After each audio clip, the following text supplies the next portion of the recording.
Hi, I'm Bill with Gold Heat, and I'm here to answer a question: why is luxury vinyl plank so common in a tiny house?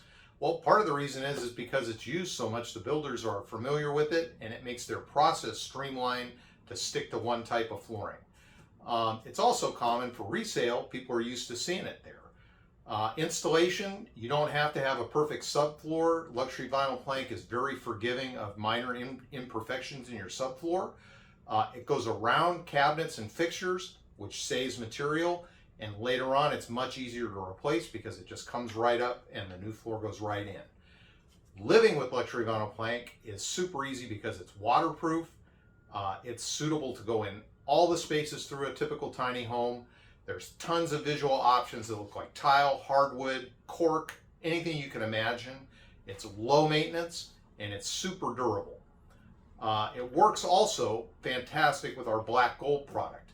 It's a simple add-on that doesn't impact the builder's process to put black gold first and then a floating installation of luxury vinyl plank on top.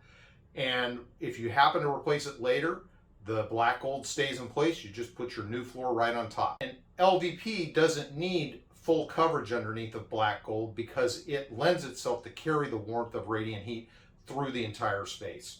So that's it in a nutshell. See you next time on Ask Bill.